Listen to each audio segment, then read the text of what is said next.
नमस्कार. आजचा विषय आहे आपला ब्लॅक मनी, काळा पैसा. माझं नाव विनायक महादेव गोविलकर.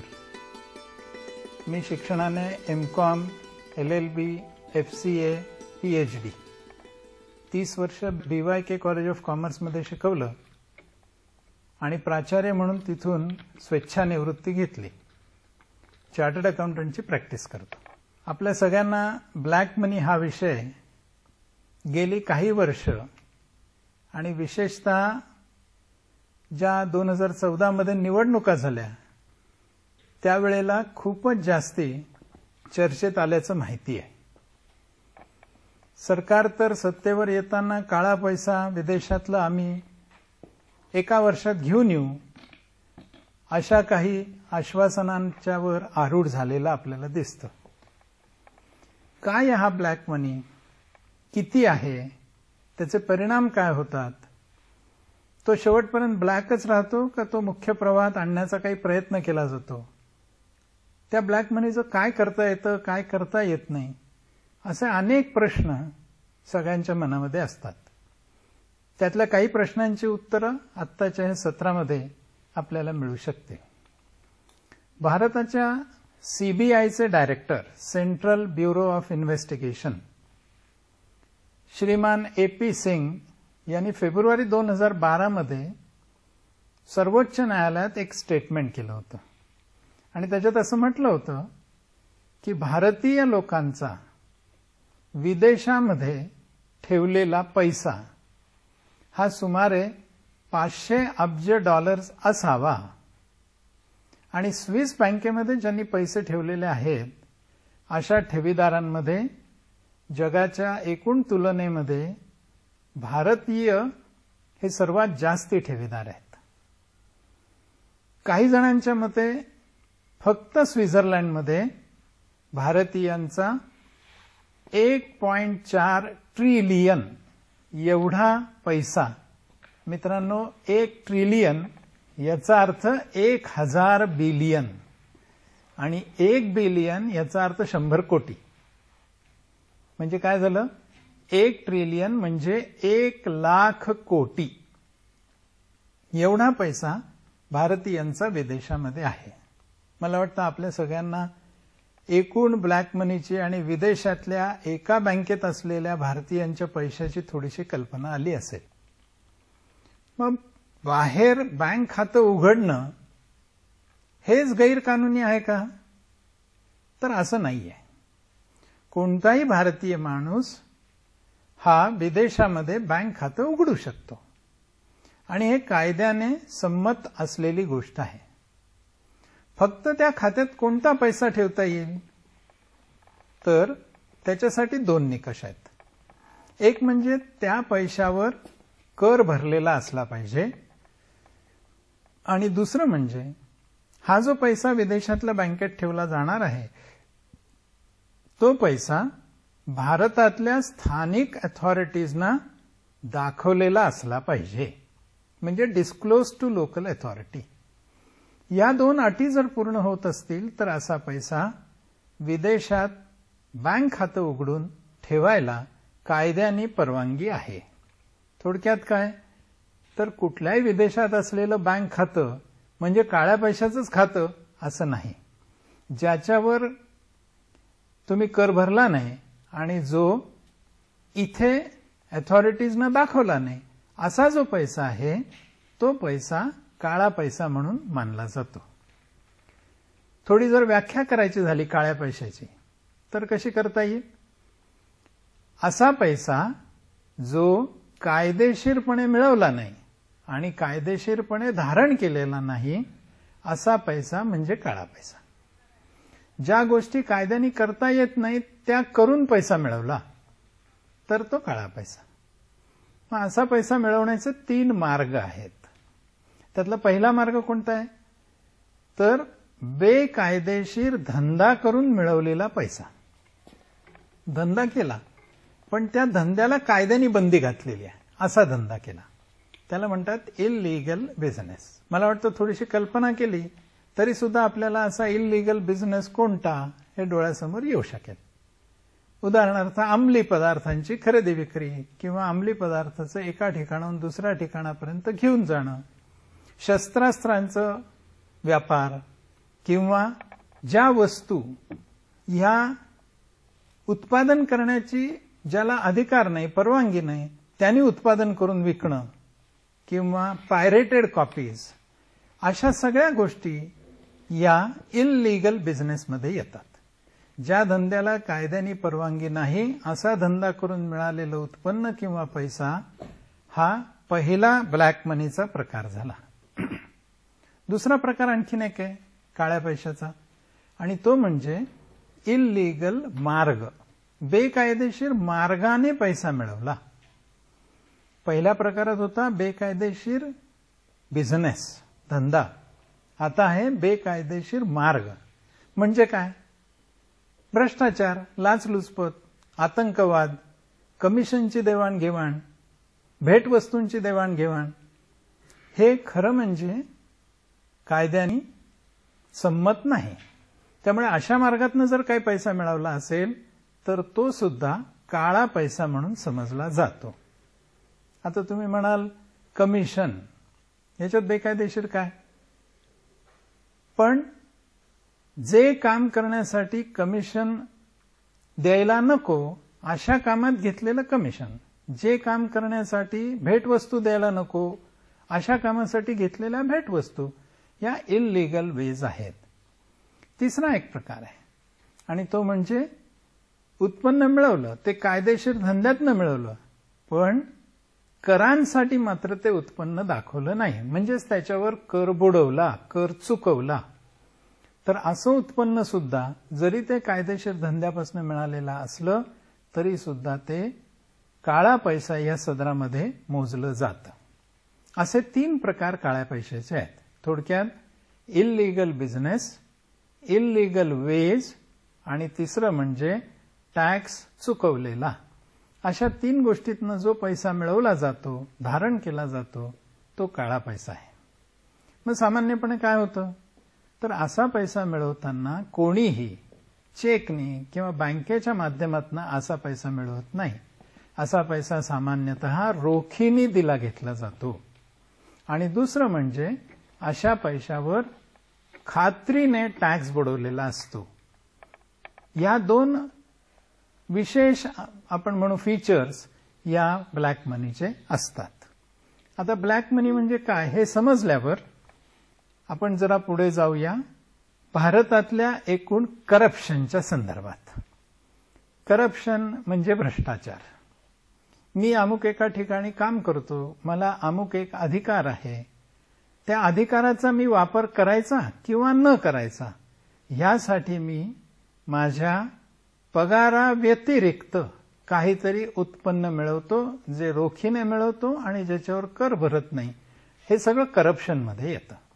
हा एक मोठा सिरियस प्रॉब्लेम भारतामध्ये आहे आणि जगामध्ये ब्लॅक मनी जिथे जिथे आहे त्याच्यामध्ये भारताचा सगळ्यात पहिला क्रमांक लागतो. भारतातले काही घोटाळे तर गाजलेले आहेत. 2G स्कॅम असेल, कॉमनवेल्थ असेल किंवा कोळशाच्या खाणींचं वितरण असेल, या सगळ्याच्या बाबतीत असा भ्रष्टाचार मोठ्या प्रमाणात झालेला आहे. मित्रांनो, मग आता हे जे ब्लॅक मनी आहे, पैसा आहे, रोख आहे, नोटांच्या स्वरूपात आहे, याचं काय केलं जातं? हे काय घरात ठेवले जातात का? तर बऱ्याच अंशी हा पैसा ज्या देशांना टॅक्स हेवन्स असं म्हणतात, हेवन म्हणजे स्वर्ग, करांसाठी स्वर्ग असणारे देश, म्हणजे जिथे कर लागत नाही असे देश, तिथे नेऊन हा साठवला जातो. या सगळ्याचं एक मुख्य कारण म्हणजे आपल्या देशात काय किंवा जगातल्या इतर देशात सुद्धा काय, राजकारणाचं जे गुन्हेगारीकरण झालेलं आहे त्यामुळे काळ्या पैशात भर पडत राहते आहे. तसंच जी काही बाबू मंडळी आहेत, म्हणजे शासकीय कर्मचारी आहेत, ज्याला इंग्रजीत ब्युरोक्रसी आपण म्हणू, अशा लोकांच्यामुळे सुद्धा करप्शनमध्ये वाढ होते आहे. धंद्यामध्ये जर बघाल तर स्थावर मालमत्ता, मग जमीन असेल, फ्लॅट असेल, दुकान असेल, ऑफिस असेल, अशी कुठलीही स्थावर मालमत्ता याच्या व्यवहारामध्ये काळा पैसा, ज्याला दुसरा शब्द वापरला जातो तो म्हणजे 2 नंबरचा पैसा, हा फार मोठ्या प्रमाणावर उपयोगात आणला जातो. आणि टेंडर्स असतात. टेंडर्स म्हणजे कुठलीही खरेदी करायची, काम करून घ्यायचंय, कॉन्ट्रॅक्ट करायचंय, अशा वेळेला खरेदी करणारा किंवा काम करवून घेणारा हा टेंडर बोलवतो. त्या टेंडरच्या प्रक्रियेमध्ये सुद्धा फार मोठ्या प्रमाणावर भ्रष्टाचार होतो आणि या भ्रष्टाचारातून काळा पैसा हा निर्माण होत असतो. ज्याच्याकडे समजा काळा पैसा आहे त्याच्यावर त्या काळ्या पैशाचा काय परिणाम होतो कायदेशीरपणे? जर का हा काळा पैसा बेकायदेशीर धंद्यातून मिळवला असेल किंवा बेकायदेशीर मार्गाने मिळवला असेल तर त्याच्यावर फौजदारी कारवाई होऊ शकते, त्याला कारावास होऊ शकतो, त्याला दंड होऊ शकतो. आपण एकूण 3 प्रकार बघितले काळ्या पैशाचे: इल्लीगल बिझनेस, इल्लीगल वेज, आणि तिसरा आहे कर चुकवलं तर. पहिल्या 2 साठी फौजदारी आहे, पण जर कर फक्त चुकवलाय, धंदा लीगल आहे, पैसे कमवण्याचा मार्ग लीगल आहे, तर काय होतं? तर त्याच्यावरचा टॅक्स त्यांनी भरायला लागतो, त्याच्यावर व्याज भरावं लागतं, त्याच्यावर दंड भरायला लागतो. पण ह्याच्यात काही फौजदारी गुन्हा किंवा फौजदारी कारवाई होत नाही. ज्याच्याकडे काळा पैसा आहे असा माणूस त्या काळ्या पैशाचं काय करू शकतो? हो, आपल्या सगळ्यांना कल्पना आहेच की काळा पैसा तुम्ही जर का तुमच्याकडे आहे असं लक्षात आलं तर कारवाई होणार आहे. म्हणून लक्षात येणार नाही अशा मार्गाने काळा पैसा वापरावा लागतो. पहिला प्रकार म्हणजे असा काळा पैसा रोखीने खर्च करून टाकणे. पण खर्च करताना काळजी काय घ्यायला पाहिजे? तुमची ओळख न पटता खर्च झाला पाहिजे. तुमची जर ओळख पटली आणि तुम्ही रोखीने खर्च केला असला तर तुम्ही कायद्याच्या कचाट्यामध्ये सापडू शकता. मग असा खर्च कुठे होऊ शकतो? हॉटेलिंग आहे, प्रवास आहे, लांब लांबचे दौरे आहेत, कापड खरेदी आहे, अशा गोष्टींसाठी खर्च होऊ शकतो. दुसरा मार्ग काय आहे असा काळा पैसा वापरण्याचा? तो म्हणजे गुंतवणूक करायचा. पण आता पुन्हा गुंतवणूक करायची म्हणजे नाव आलं, आणि नाव तर दिसलं नाही पाहिजे, समजलं नाही पाहिजे. मग नाव न डिस्क्लोज करता गुंतवणूक करायची, मग ही कुठे होऊ शकते? आपल्या सगळ्यांना माहिती आहे की ज्यावेळेला स्थावर मालमत्ता खरेदी केली जाते त्यावेळेला त्यातलं काही प्रमाण हे चेकनी असतं, काही प्रमाण रोखीनी असतं. हे जे रोखीनी प्रमाण असतं ते हे काळ्या पैशाच्या स्वरूपात दिलं घेतलं जातं. काही जण सोनाराकडे जातात आणि त्याला सांगतात सोनं दे पण बिल नको. म्हणजेच पुन्हा आयडेंटिटी डिस्क्लोज न करता सोनं खरेदी करणं, चांदी खरेदी करणं किंवा असं कोणताही धातू जो मौल्यवान आहे, हिरे खरेदी करणं, असं सगळं गुंतवणूक या सदरामध्ये येऊ शकतं. आणि तिसरं काळ्या पैशाचं काय करता येतं तर तो म्हणजे तो साठवून ठेवायचा, अनिश्चित काळापर्यंत साठवून ठेवायचा. आपल्याला माहिती आहे अनेक जणांच्याकडे आपल्या भारताचे एक केंद्रीय दूरसंचार मंत्री होते. त्यांच्यावर ज्यावेळेला इन्कम टॅक्सची रेड पडली त्यावेळेला त्यांच्या घरातल्या लॉफ्टवर नोटांची बंडलच्या बंडल सापडली. याला म्हणायचं होल्डिंग इट इनडेफिनेटली. खर्च करायचा असला, गुंतवायची असली तर स्वतःची आयडेंटिटी डिस्क्लोज होणार नाही असं. आणि जर होल्ड करायचं असेल तरी सुद्धा आपल्याकडे ते पैसे आहेत हे न समजू देणं, अशा पद्धतीने त्याची साठवणूक करायला लागते. असलेल्या पैशाचं काय करता येईल त्या संदर्भात आपण याचा विचार केला. आता पुढे बघूया काय करता येणार नाही. तुम्ही जर खर्च केला किंवा तो धारण करून ठेवला, नुसता साठवून ठेवला, तर काय होईल? त्याच्याने काही नुकसान होईल? नक्कीच नुकसान होईल. पहिलं नुकसान म्हणजे काय? खर्च कशावर होईल?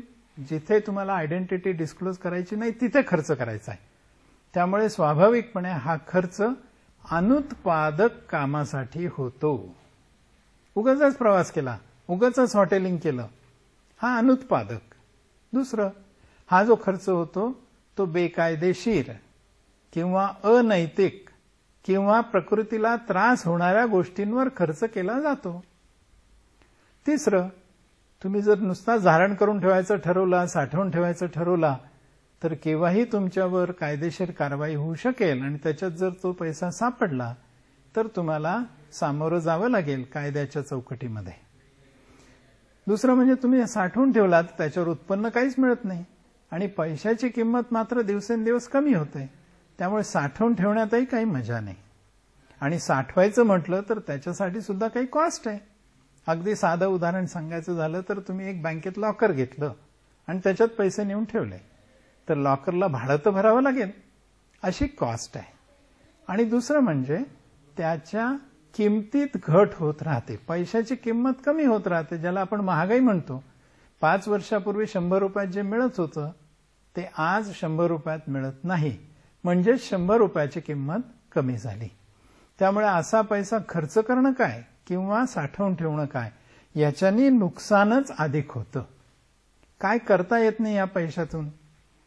अगदी ढोबळ सांगायचं तर स्वतःच्या नावाने हे पैसे बँकेत खातं उघडून भरता येत नाहीत. कारण बँकेत पैसे भरले की ते कुठून आले त्याचा स्रोत द्यावा लागतो. आणि इथे तर हा काळा पैसा आहे, 2 नंबरचा पैसा आहे, मग ह्याचा स्रोत देणार काय? म्हणून बँकेत भरून चालत नाही. स्वतःच्या नावाने मालमत्ता घेऊन चालत नाही, कारण मालमत्ता घेताना सुद्धा पैसा आला कुठून ते सांगावं लागतं.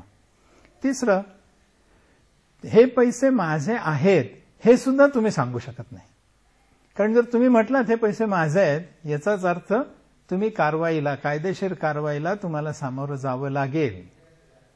तुम्ही हा पैसा कोणाला अधिकृतपणे दान सुद्धा देऊ शकत नाही, देणगी सुद्धा देऊ शकत नाही, बक्षीस सुद्धा देऊ शकत नाही. आणि शेवटी तुमच्या मृत्यूपत्रात सुद्धा तुम्ही ह्या पैशाचा उल्लेख करू शकत नाही, कारण ते पैसे काळे आहेत, त्या पैसे रेकॉर्डवर नाही आहेत, त्या पैशावर कर भरलेला नाही, त्याचा स्रोत तुम्ही सांगत नाही आहे. त्यामुळे हे पैसे तुम्हाला वापरायला सुद्धा अडचण आहे. म्हणून त्याला म्हणतात ब्लाइंड मेन्स व्हॅली. ही दरी आहे आणि सगळ्या आंधळ्या लोकांची ही दरी आहे. आणि मग ह्या दऱ्यामध्ये जे लोक जातात ते लोक गुपचूप, लपून छपून, इतर कोणाला कळणार नाही अशा पद्धतीने हे पैसे तिथे टाकत राहतात. मित्रांनो, मग आता हे पैसे मुख्य प्रवाहात आणायचे तर कसे आणले जातात? का आणतच नाहीत? आपण आता बघितलं, खर्च करून सुद्धा फायदा नाही आणि साठवून ठेवून सुद्धा रिस्क आहे. त्यामुळे ब्लॅक मनी असणारा प्रत्येक माणूस हे पैसे मुख्य प्रवाहात आणायचा प्रयत्न करतो. त्याच्यासाठी काही 4-5 मार्ग आहेत. ते थोडेसे मार्ग कसे लोक वापरतात आणि कायद्याने त्याच्यावर कशी बंदी आहे आणि कसे त्रास होऊ शकतो हे मी थोडंसं आपल्याला सांगतो. पहिल्याला म्हणतात मनी लॉन्ड्रिंग. मला वाटतं हा शब्द आपण अनेक वेळा ऐकला असेल, वाचला असेल. याचा नेमका अर्थ काय? मनी म्हणजे पैसा आणि लॉन्डरिंग. लॉन्डरिंग हा शब्द निर्माण झालाय लॉन्ड्री ह्या शब्दापासून. मला वाटतं लॉन्ड्री ह्या शब्दाचा मी अर्थ सांगायला नको.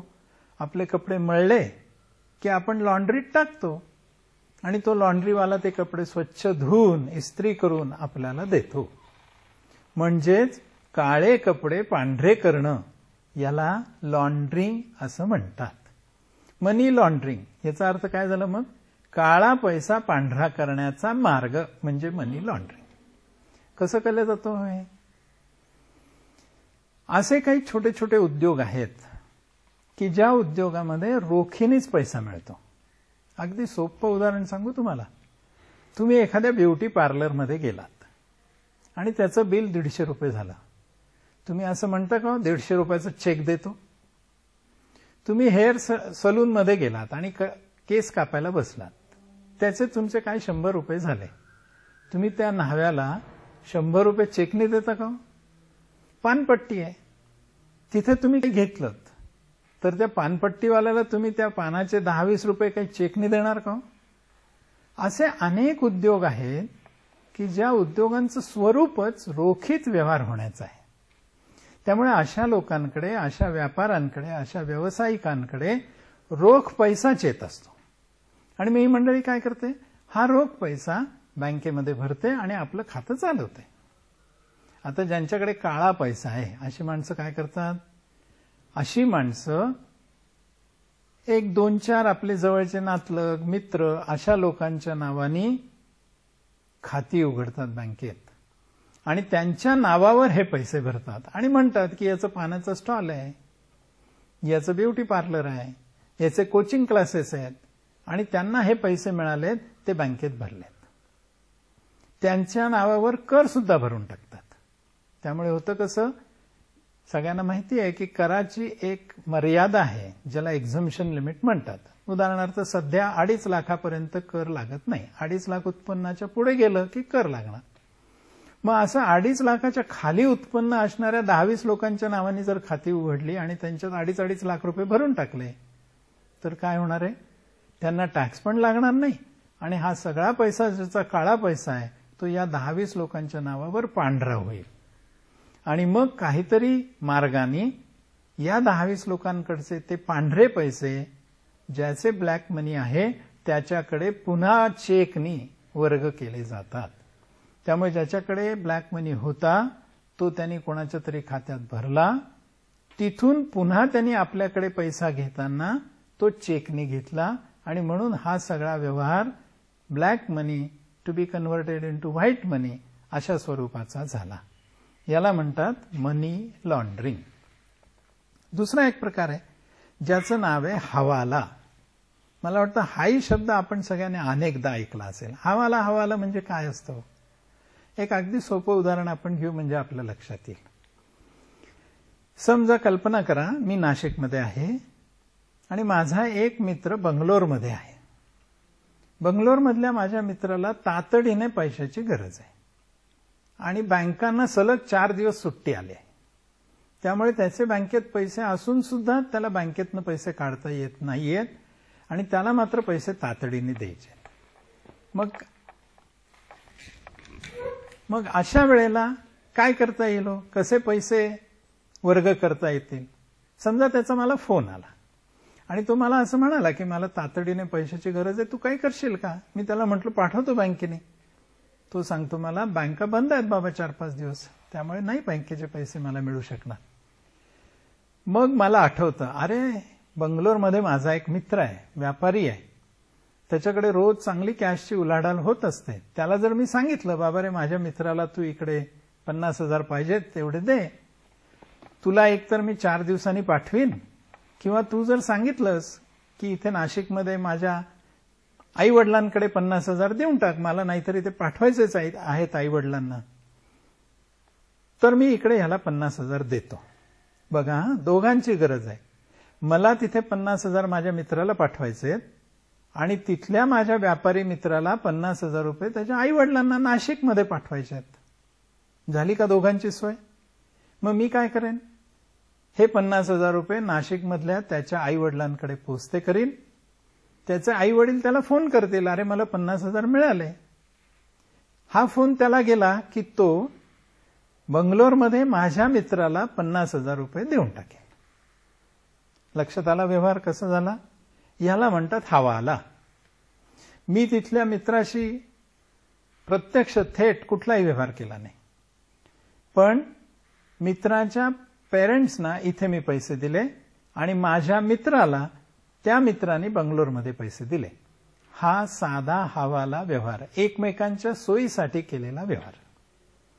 पण मित्रांनो, पैसे ट्रान्सफर करण्यासाठीच हवाला वापरण्याची 1-2 नंबरच्या जगामध्ये पद्धत असते. मग काय केलं जातं, इथला पैसा अन्य कुठल्या तरी देशामध्ये, इथला काळा पैसा अन्य देशातल्या कुठल्या तरी ठिकाणी पाठवण्याची व्यवस्था काय केली जाते? तिथे एक एजंट असतो, इथे एक एजंट असतो. इथल्या एजंटकडे ज्याला काळा पैसा तिकडे पाठवायचा आहे त्यांनी पैसे देऊन टाकायचे, ते रोखीने देऊन टाकायचे. त्याला ते पैसे मिळाले की तो एजंट विदेशातल्या एजंटला कळवतो की इथे पैसे जमा झाले, आणि मग मी सांगेन त्या बँक खात्यात, किंवा मी सांगेन त्या माणसाला, किंवा मी सांगेन त्या धातूमध्ये खरेदी करण्यासाठी हे पैसे तिथला एजंट वापरतो. आलं लक्षात? हवाला म्हणजे काय?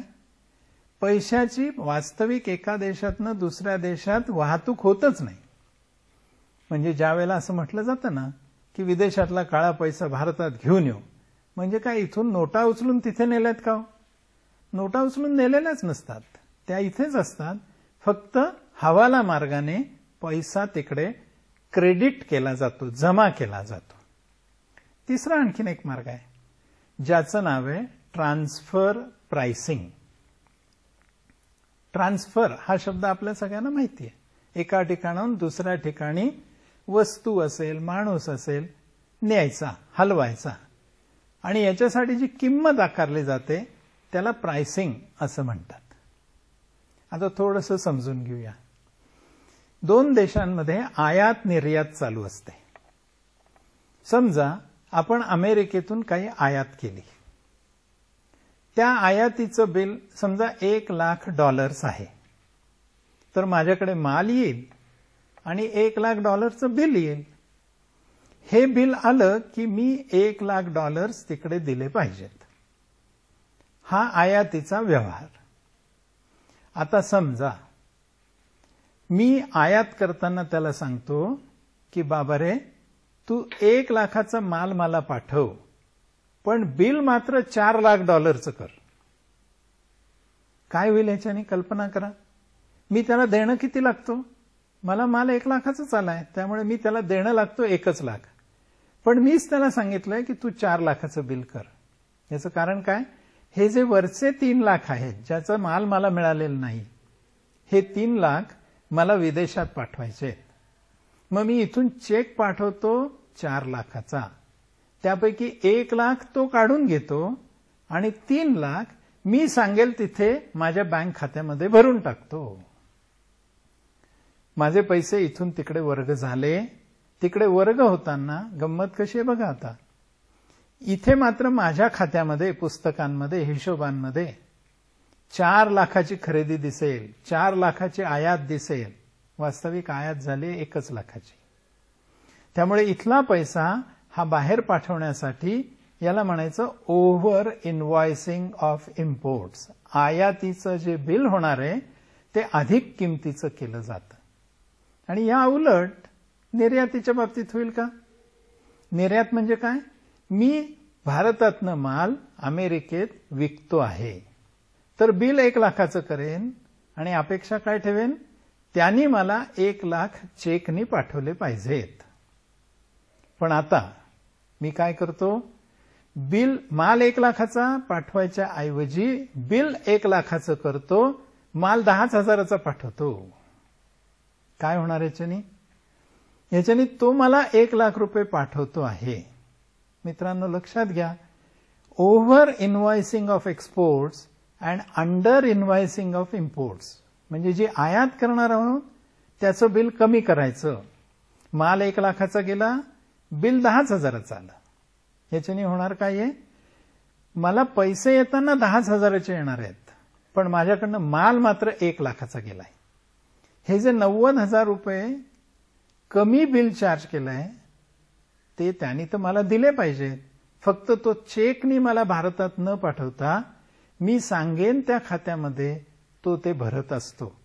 अशा पद्धतीने माझ्याकडे भारतात येणारा पैसा रेकॉर्डवर येत नाही, कारण तेवढी माझी विक्रीच दिसत नाही. माझी विक्री 10,000ची दिसते, पैसा पण भारतात येत नाही, आणि तो पैसा बाहेरच्या बाहेर त्या देशामध्ये माझ्या नावाने किंवा मी सांगेन त्या नावाने गुंतवला जातो.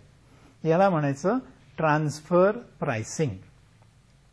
आणखीन एक मार्गाने पैसा येतो किंवा जातो, त्याचं नाव आहे पार्टिसिपेटरी नोट्स, किंवा मराठीत सांगायचं तर सहभाग पत्र. काय येथे सहभाग पत्र मित्रांनो? फार गमतीशीर विषय हा. आत्ता जुलैच्या 24-25 तारखेला 2015 साली SIT स्पेशल इन्व्हेस्टिगेशन टीम जी सुप्रीम कोर्टाने नेमली आहे काळ्या पैशासाठी, तिने एक शिफारस केली आणि असं सांगितलं की ह्या पार्टिसिपेटरी नोट्सवर बंदी आणा. आणि ताबडतोब शेअर बाजाराचा निर्देशांक 500 अंशांनी घसरला. घबराट निर्माण झाली आणि भारताच्या वित्तमंत्र्यांना टीव्हीवर येऊन एक मुलाखत द्यावी लागली आणि सांगितलं की असा कोणताही निर्णय आम्ही घेणार नाही की ज्याच्याने विदेशी गुंतवणूकदारांचा विश्वास हा डळमळीत होईल.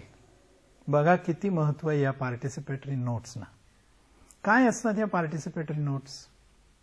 अगदी सोपं आहे समजायला.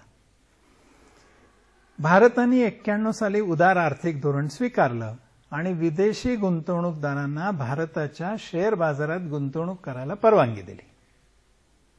भारताच्या एकूण अर्थव्यवस्थेचा प्रगतीचा दर बघता विदेशी गुंतवणूकदारांनाही इथे येऊन गुंतवणूक करावीशी वाटायला लागले आणि मोठ्या प्रमाणात शेअर बाजारात गुंतवणूक यायला लागली.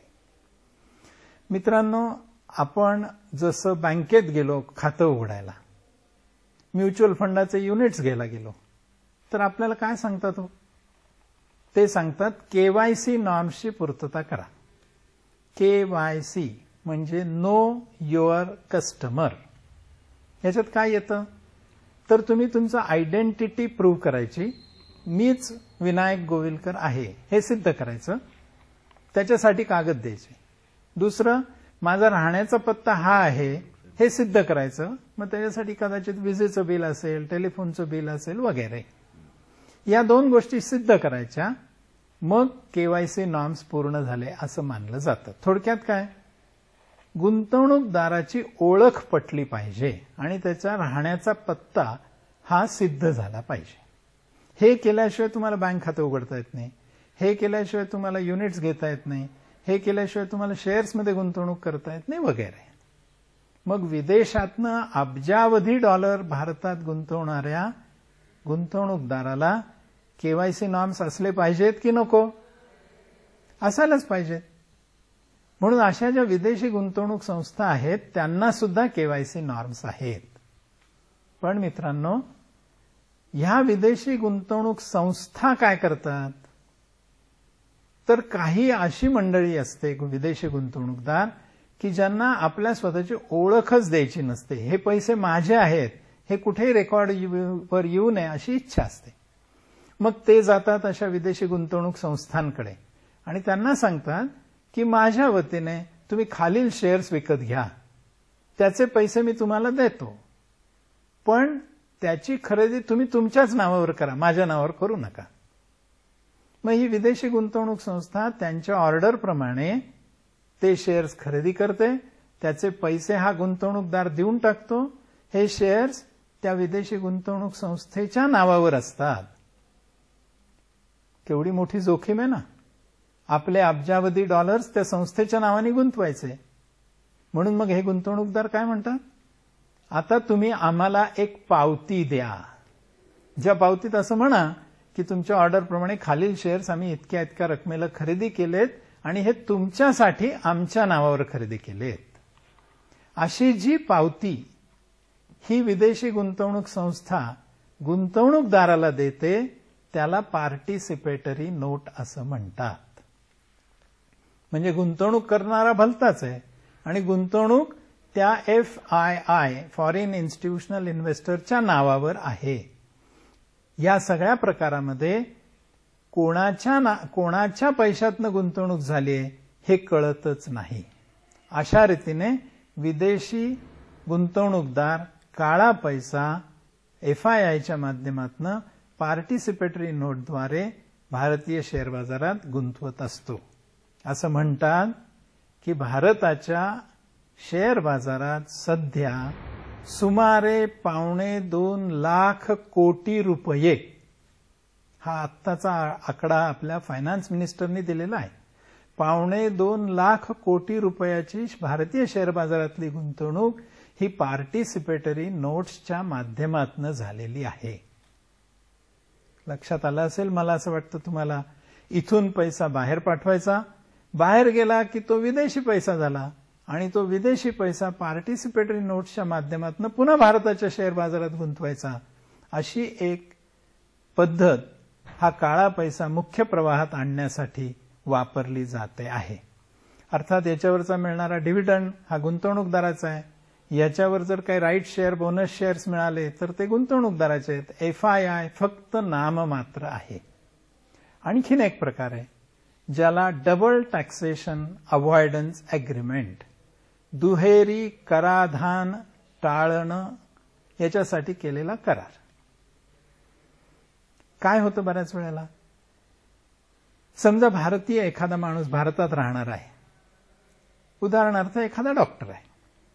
या डॉक्टरला कोणीतरी आफ्रिकेमध्ये 10 हार्ट ऑपरेशन्स करण्यासाठी बोलवलं. हा गेला, तिकडे 10 ऑपरेशन्स केली, तिथे पैसा मिळाला. आता मला सांगा, या पैशावर कर लावायचा कोणी? आफ्रिकेतल्या देशांनी लावायचा का भारतातल्या देशांनी, भारताच्या सरकारने लावायचा? पैसा मिळाला कुठे? आफ्रिकेत. पण तो येणार आहे कुठे? भारतात. मिळवला कोणी? भारतीयांनी. असा प्रश्न निर्माण होतो अनेक वेळेला, विशेषतः कन्सल्टंट्स असतात त्यांच्या बाबतीमध्ये. एखादा इंजिनियर तिकडे गेला, त्यांनी कन्सल्टन्सी केली, त्याचे पैसे मिळाले, कराची आकारणी करायची कुठे हा प्रश्न होतो. मग काही वेळेला त्याचं दोन्ही ठिकाणी कर आकारला जातो. असं होऊ नये म्हणून बहुतेक सरकारं आपापसात हा करार करतात, ज्याला डबल टॅक्सेशन अव्हॉइडन्स अग्रीमेंट असं म्हणतात. मग काही मंडळी हुशार असतात, असं जिथे करार झालाय ना तिथे उत्पन्न मिळेल अशी व्यवस्था करतात आणि मग तिथे मिळालेलं उत्पन्न कर न भरता भारतात घेऊन येतात. तिथे उत्पन्न मिळतं की नाही कोणाला माहिती, पण तिथे पैसा मात्र यांनीच इकडनं पाठवलेला सुद्धा त्यांना परत घेऊन येता येऊ शकतो. असं डबल टॅक्सेशन अव्हॉइडन्स अग्रीमेंट हाही एक मार्ग असू शकतो. राऊंड ट्रिपिंग आणि टॅक्स हेव्हन्स हे दोन हातात हात घालून जाणार आहे. ट्रिप हा शब्द मला वाटतं सगळ्यांना माहिती आहे. ट्रिप म्हणजे सहल आणि राऊंड ट्रिपिंग म्हणजे काय, तर चक्री. ज्या ठिकाणून निघालो त्याच ठिकाणी परत यायचं, याला म्हणायचं राऊंड ट्रिपिंग. पैसा भारतातनच निघतो, कुठेतरी दुसऱ्या ठिकाणी सहल करत जातो, तिथून तिसऱ्या ठिकाणी जातो, चौथ्या ठिकाणी जातो, पुन्हा भारतात येतो. भारतात येताना तो विदेशी पैसा असतो आणि ज्या देशातून तो फिरून येतो ना त्याला टॅक्स हेव्हन्स असं म्हणतात. करांसाठी स्वर्ग, म्हणजे जिथे करच लागू नये. मला वाटतं एवढ्या वर्णनावरनं आपल्या लक्षात आलं असेल. ब्रिटिश व्हिर्जिन आयलँड्स उदाहरणार्थ हा एक देश आहे. काय होतं, हाँगकाँग हा एक देश आहे. काय होतं, इथे जो पैसा असतो मिळतो त्याच्यावर कर नाही. मग काय केलं जातं, भारतातनं पैसा तिथे पाठवायचा, तिथे करच नाहीये, तिथून तो आणखीन दुसऱ्या देशात गुंतवायचा, तिथून तो पुन्हा भारतामध्ये आणायचा. याला म्हणायचं round tripping through tax havens. अशा मार्गाने सुद्धा हा काळा पैसा मुख्य प्रवाहात आणण्याचा प्रयत्न केला जातो. मित्रांनो, ह्या सगळ्या गोष्टी करण्याचा प्रयत्न जे करतात ते बेकायदेशीरपणे हे सगळं करत असतात. कारण या सगळ्या गोष्टी कायद्याने याच्यावर बंदी आलेली आहे, त्याच्यासाठी स्वतंत्र कायदे केलेले आहेत. आणखीन एक कायदा अगदी अलीकडे 2015 साली आत्ताच्या सरकारने केला. तो काय कायदा आहे, विदेशात एखादी मालमत्ता आहे पण ती जर दाखवलीच नाही, मुदत दिली आहे कायद्याने की ह्या मुदतीत तुम्ही ती जाहीर करा, पण काही जण जर समजा जाहीर करू इच्छित नसले तर त्यांच्यासाठी खूप मोठा कर तर लागणारच आहे, पण त्याच्याच बरोबर त्या कराच्या तिप्पट इतकी पेनल्टी लागणार आहे. थोडक्यात काय गंमत आहे बघा, 30% टॅक्स आहे, टॅक्स लागेलच आणि शिवाय 3 पट म्हणजे 90% पेनल्टी लागेल. म्हणजे एकूण किती झालं, 120%. म्हणजे ज्याचे 1,00,000 रुपये समजा तिकडे त्याला 1,20,000 कर आणि पेनल्टी या स्वरूपात लागतील, असा एक कायदा केलाय. हा जर तो टॅक्स भरू शकला नाही तर त्याची टॅक्सची रक्कम वसूल करण्यासाठी, पेनल्टीची रक्कम वसूल करण्यासाठी त्या विदेशातली प्रॉपर्टी जप्त करण्याचा अधिकार या कायद्याने सरकारला दिलेला आहे. आता तुम्ही म्हणाल तिथली प्रॉपर्टी कशी काय जप्त होईल, त्याची पण तरतूद कायद्यात करून ठेवली आहे. ती काय केले, समजा विदेशातली प्रॉपर्टी जप्त नाही करता आली तिथल्या कायद्यांच्या चौकटीमध्ये, तर त्या माणसाची भारतातली तेवढ्या रकमेची प्रॉपर्टी जप्त करण्याचा अधिकार शासनाला या कायद्याने दिलेला आहे. एक सोपा प्रश्न सगळ्यांच्या मनात अर्थशास्त्राच्या दृष्टीने येईल की ब्लॅक मनी असल्याने अर्थव्यवस्थेवर काय परिणाम होतो. मित्रांनो, थोडा जरी विचार तुम्ही केलात ना तरी तुम्हीच उत्तर देऊ शकाल. ब्लॅक मनीला पॅरलल इकॉनॉमी, समांतर अर्थव्यवस्था असं निर्माण केली जाते आणि त्यामुळे मुख्य प्रवाहात हा पैसा नसल्यामुळे त्याच्यावर कोणताही कर सरकारला मिळत नाही. कर न मिळाल्यामुळे शासनाचा महसूल उत्पन्न मोजण्यामध्ये चूक होते, कारण हे उत्पन्न मोजलंच जात नाही. त्यामुळे देशाचा जीडीपी कमी होतो, सरकारचा कर कमी होतो आणि कर कमी झाल्यामुळे एक तर सरकारला अधिक कर लावावे लागतात किंवा करांचे दर वाढवावे लागतात किंवा आपला खर्च कमी करायला लागतो. या सगळ्या बाबी अर्थव्यवस्थेच्या विकासाच्या दृष्टीने त्रासदायक आहेत.